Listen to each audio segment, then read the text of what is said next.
What's going on, world? So, I've been reading a lot of Walter Lanyon's books, and Walter Lanyon is one of my favorite mystics that I've been more attracted to lately, because he just kind of speaks of manifestation in a way that just makes sense to me. And if some of the words in here are interesting to you, I got these from I Came by Walter Lanyon, and he just speaks in this biblically poetic way that it's just like, yo, I get it. And it connects with me, you know what I'm saying? So some people may get it, some people may not. Just pay attention to what your soul brings you to. But I wanted to read just a few paragraphs and just to explain a little bit better about just the manifestation process and see if I can fill in some gaps. All right. So I'm gonna read a couple of paragraphs and we'll talk about it. Talking of and about the truth, and speaking the truth are radically different things. The first is merely rehearsing the letter, which is dead and not effective. The latter is the spake and it was done state of consciousness. Jesus spoke the truth in the present tense and first person, and results or manifestation immediately followed. He made himself as God. In other words, he spoke as one of having authority because he spoke from the place of authority, right? So then I'm going to skip a few paragraphs ahead and we're going to go with this one. In order to practice the revelation as given to us by Jesus Christ, you must act from a standpoint of absolute authority. Very often you hear people trying to make a healing using terms such as we, meaning of course God and I, or I and God, according to the importance of the individual. The most one in this state of mind can get out talking of and about the truth is personal adulation or an emotional thrill, which soon disappears, right?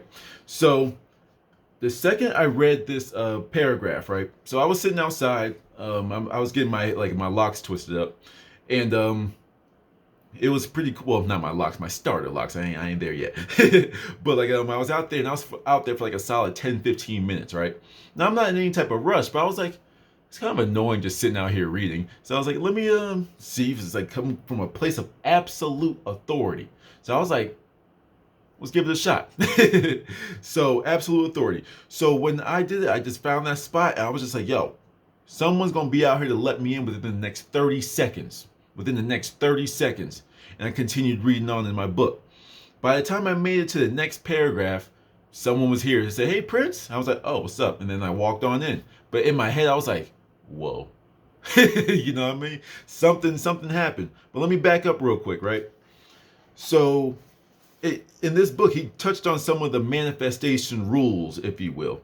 And it's Jesus spoke the truth in the present tense and first person, and results or manifestations immediately followed. The first person and present tense, right? A lot of people, when they're manifesting and they're trying to create an imaginal scene, if you will, they will do it in third person. They'll see there'll be the little fly in the wall seeing their life, when you're supposed to do it from first person and present tense. And then there's present progressive? I don't know. But I'm going to have something. I'm like, when you're having typical conversation, yes, it's nice to put that type of energy out there. But when you're doing your statements of truth, when you are speaking the truth, you do it in first person and present tense. Not I will have. It's like, because yeah, you'll continue to will have. I will at some point, maybe. But I have XYZ. So like a good quick little summary, people want to get married. Okay, I am now married to the perfect man or the perfect woman.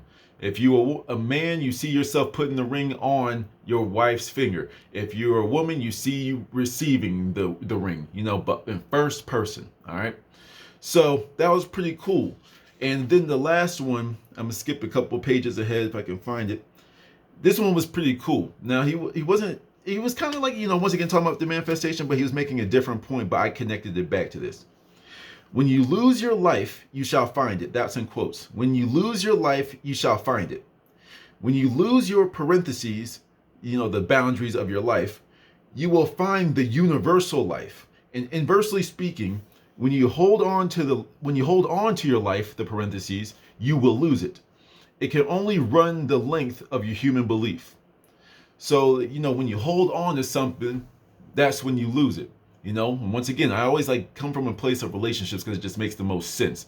But it's also like that's why people recommend to let things go. Like the manifestation, let it go. Because the more attached to it you are, you're going to try to pull away from it. Like think about like a tick. If you ever had a tick on your skin, what do? You try to pull it away from you. You try to get away from it. So like your manifestation is kind of similar to like that. So you get attached to the idea of the wealth, to the success, to the love, to the whatever, to the promotion. You know, you get attached to it. So you kind of, in that sense, push away your manifestations. So like if you just, just get rid of all your boundaries and you're not attached to nothing, things just come a lot easier. So I just wanted to read some of these things to you and, point some things out. Like, I love Walter Lanyon stuff. Like Walter C. Lanyon, if you want to go find his books, he has a bunch of them. And this is called I Came. And yeah, like I hope this filled you in, and I hope you get a little piece of my head of what I'm trying to work at and who I read from to learn the things that I know. So I hope this was helpful for you. Till the next one.